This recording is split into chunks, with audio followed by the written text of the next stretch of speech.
It was one of those draining, endless days where every hour felt stretched beyond its limit. Meetings dragged, with no end in sight, broken only by the constant buzz of emails screaming for immediate replies. By noon, I was running on caffeine and pure grit when I left the house that morning. Anna had been strangely upbeat, her smile held on a bit longer, her touch softer. I kissed her goodbye, thinking it was one of those rare mornings when you felt grateful to share life with someone who made it lighter. She'd said she'd be having a quiet day at home, planning our weekend getaway, a trip she had insisted on for months. Work had kept me distracted and distant, and this trip was meant to be my attempt at making things right. As the afternoon dragged on, fortune gave me a rare gift. My boss, unusually generous, ended our meeting early instead of 7. It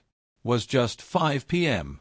I felt a surge of relief and a flicker of excitement. Maybe I could surprise Anna and have dinner on the table before she expected me home. On the way, I stopped at her favorite bakery, grabbing a box of pastries she adored.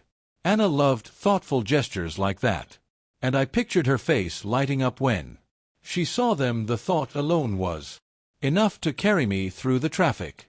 As I turned onto our street, something felt off. Parked in front of our house was a car I didn't know, a shiny silver sedan with dark-tinted windows. My first assumption was one of Anna's friends had dropped by unexpectedly, but she hadn't mentioned any plans, and it wasn't like her to invite people without telling me.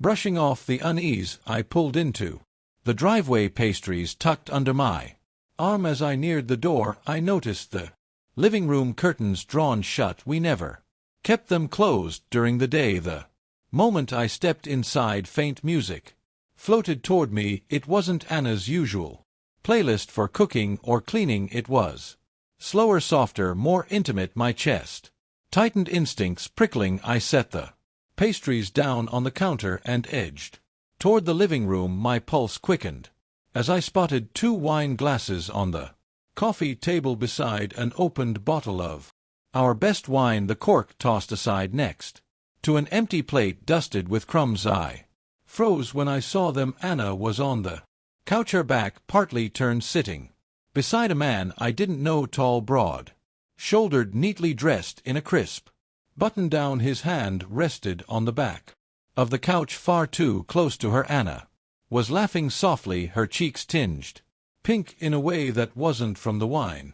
The sound of her laughter, once my favorite, now felt like a blade in my chest. I stood frozen as reality settled over me. Time slowed, and I almost thought I was dreaming, but the fury burning through me was painfully real. The box of pastries slipped from my grip, thudding against the hardwood. Both their heads snapped around, their faces painted with shock and guilt. Anna's eyes widened, her hand fumbling for her wine glass. Jason, she whispered, barely audible. The man straightened his easy posture. Gone. He glanced between us as if waiting for her to speak. Who is this? I demanded, my voice quaking with rage. Anna opened her mouth, but nothing came out. The man, however, stood and stretched his hand forward as if this were some polite meeting. I'm Daniel, he said calmly, as though that explained anything. I didn't move. I didn't answer. My eyes locked on Anna, the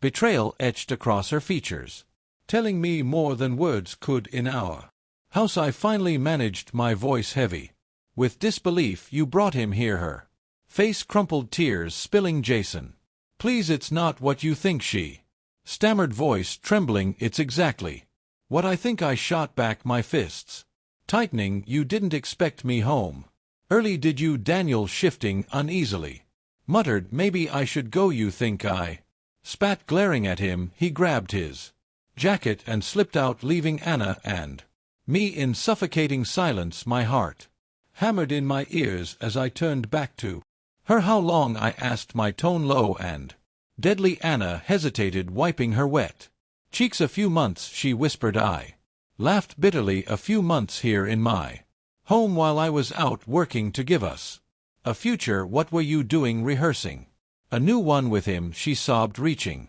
for me, but I stepped back, widening the distance between us. I made a mistake, she choked out. No, I said coldly, a mistake is spilling coffee on your shirt. This was deliberate. I couldn't even look at her anymore. Without another word, I turned and walked out, the cool evening air slamming into me but doing nothing to calm the storm ripping me apart. As I headed to my car, waves of anger, hurt, and disbelief crashed over me, but one truth was undeniable: nothing between us would ever be the same again.